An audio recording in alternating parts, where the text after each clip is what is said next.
মসজিদে আকসা এটা এমন একটি মসজিদ যেই মসজিদে আমার নবী মেরাজে যাওয়ার সময় নামাজ পড়েছেন। এই মসজিদ সেই মসজিদ যেই মসজিদের পাথরগুলো একদম সমুদ্রের তলদেশ থেকে জিনদের মাধ্যমে উঠানো হয়েছে। প্রত্যেকটা পাথরে সূরা ইয়াসিন লেখা ছিল। এমন মসজিদ, এই মসজিদ সেই মসজিদ যেই মসজিদ মুসলমানদের প্রথম কিবলা ছিল। জীবনের রক্ত দিয়ে হলো সেই মসজিদ আকসাকে রক্ষা করে ছাড়বো, ঠিক কি না বলেন?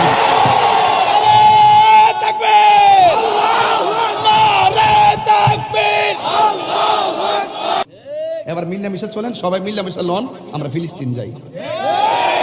কতক্ষণ ঠিক না বেঠি? এটা পরিষ্কার কথা। আসেন, বসেন, কথা বলেন। আসেন, আমরা কি ধারণ করি বুঝা যান। বইয়ের বাংলার জমিন স্যার তিন বেলা খাইয়া খেয়া খালি ফেসবুকে লিখলে চলতো না, ডাইরেক্ট চলে আমরা যাই, আমরা প্রস্তাব করি, আমরা পাঠাই দেন। শুধুমাত্র বেশি আমরা ট্রেনিং লাগতো না, ডাইরেক্ট ভ্রমণ করে বললাম। কতক্ষণ ঠিক না? আইন মুসলমানদের অবস্থা ভালো না। আমরা ঠেলাঠেলির কারণে কিন্তু এই সুযোগটা হয়েছে। আজকে ইহুদির পিছনে ইহুদিরকে সহযোগিতা করছে, কাফের পাশে কাফের দাঁড়াই গেছে, আর আমরা মুসলমানের পক্ষে দাঁড়াইতে পারতেছি না। এর চাইতে বড় লজ্জাকর কিছু হতে পারে না, ঠিক কি না বলেন? মানববন্ধন করলে হবে না। আমাদের মাননীয় প্রধানমন্ত্রী বলছে আমরা ফিলিস্তিনের পাশে আছি। পরিষ্কার কথা, মুসলমানদের পক্ষে আছি না নাই বলেন? ছোট্ট ছেলে মেয়ে একটা বলছিল, তোর আমাকে বুলেট চালা, বুলেট নিব কিন্তু বিচার দিব আল্লাহর কাছে। আর একটা বাচ্চা বলছিল, 5 ওয়াক্ত নামাজ কেন? সবাই 5 ওয়াক্ত পড়ে, আমরা তো প্রতিদিনই 6 ওয়াক্ত পড়ি। কারণ প্রতিদিন প্রতি ওয়াক্তের নামাজ আমাদের জানাজা দিয়ে শেষ হচ্ছে। কথা কোন ঠিক না বেঠে? তো সেখানে আমাদেরকে মৃত্যুর ভয় দেখে লাভ নেই।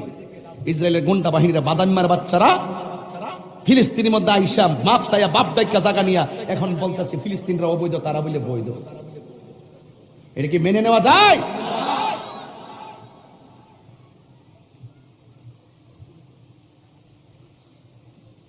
আমরা শীতলে ঢেলাঢেলি করা শুরু করছি, নিজেরা নিজের কামরা কামড়ি।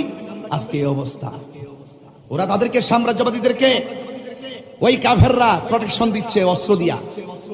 আর আমরা মানববন্ধন করলে হয়ে যাবে না। সব এখন একসাথে হুঙ্কার দেন, সারা বিশ্বকে জানিয়ে দেন মসজিদে আকসা এটা এমন একটি মসজিদ যেই মসজিদে আমার নবী মেরাজে যাওয়ার সময় নামাজ পড়েছেন। এই মসজিদ সেই মসজিদ যেই মসজিদের পাথরগুলো একদম সমুদ্রের তলদেশ থেকে জিনদের মাধ্যমে উঠানো হয়েছে। প্রত্যেকটা পাথরে সূরা ইয়াসিন লেখা ছিল। এমন মসজিদ, এই মসজিদ সেই মসজিদ যেই মসজিদ মুসলমানদের প্রথম কিবলা ছিল। জীবনের রক্ত দিয়ে হলো সেই মসজিদ আকসাকে রক্ষা করে ছাড়বো, ঠিক কি না বলেন?